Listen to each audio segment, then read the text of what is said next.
मेरे अजीज दोस्तों, अभी आपने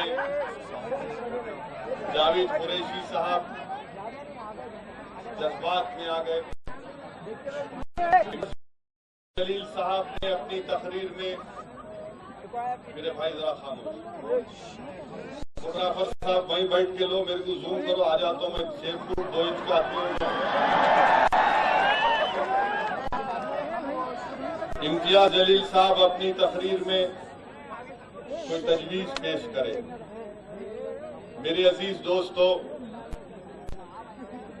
हम जब महाराष्ट्र में मराठवाड़ा के इलाके में मजलिस इत्तेहादुल मुस्लिमीन का काम करना शुरू किए तो बहुत मुश्किलात हमारे रास्ते में आई। मैं जरा जानता हूं कि नागढ़ की सरजमीन पर जब हम अपना काम करना शुरू किए तो लोग आते नहीं थे हमारा काम करना तो छोड़ो, हमारी बात सुनने के लिए। जब हम जाना चाहते थे तो पुलिस हमको रोकती थी। महाराष्ट्र के मराठवाड़ा के ऐसे कई 10-12 जिले थे जहां पर मैं 1.5 साल तक नहीं जा सकता था।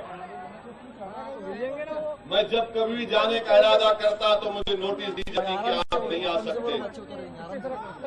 तौहीन की गई, ज़लील करने की कोशिश की गई हमको, ताकि हमारे हौसले टूट जाएं, ताकि हमारी हिम्मतें पस्त हो जाएं, और हमेशा ये कोशिश करते रहे। मगर हम एक एक कदम अपना बढ़ाते रहे, बहुत मुश्किलात उठाए।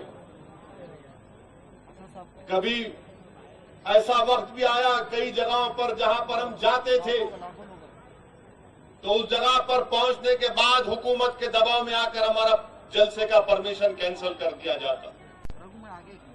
मैं औरंगाबाद आना चाहता था ताकि आलमगीर की इस सरजमीन को देख सकूं। मैं औरंगाबाद आना चाहता था कि जिस जगह पर 1.5 लाख से जायद औलिया अल्लाह मदफन है, इस मुबारक सरजमीन में आकर इस आबो हवा में कुछ सीख सकूं। मगर मुझे कई मर्तबा रोक दिया गया। हर बार आना चाहता था, रोक दिया जाता था। मुझे वो रमजान का महीना भी याद है मेरे अजीज दोस्तों, कि इफ्तार की दावत मुझे दी गई मराठवाड़ा के कई इलाकों में। मैं इफ्तार की दावत को जाता था तो रोड पर रोक कर मुझे कह दिया गया कि नहीं, आप फुला इलाके में नहीं जा सकते। मैं रोजे की हालत में नेशनल हाईवे के ऊपर कई मर्तबा अपना रोजा खोला हूं। मालेगांव जा रहा था तो रोक कर मुझे नोटिस दी गई। मैंने कहा मैं रोजा खोलने जा रहा हूं, तो कहा नहीं आप रोजा खोलना, मगर तकरीर नहीं करने वाला, तकरीर का प्रोग्राम नहीं है। तो कहा नहीं, इशारों से भी कुछ नहीं कहना। ये मुझसे कहा गया, हंसने की बात नहीं है।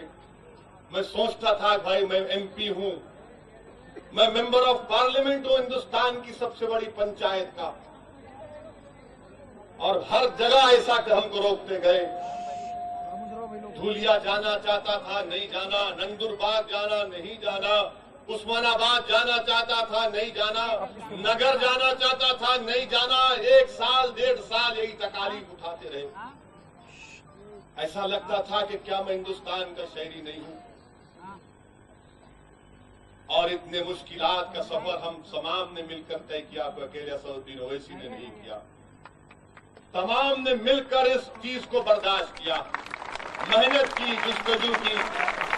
और जब औरंगाबाद को हम आए, यहां पर अजमल खान साहब ने इसी ग्राउंड पर या आगे के ग्राउंड पर मुस्लिम रिजर्वेशन का जलसा रखा, तो मुझे जब जलसे में आ रहा था नोटिस दी गई।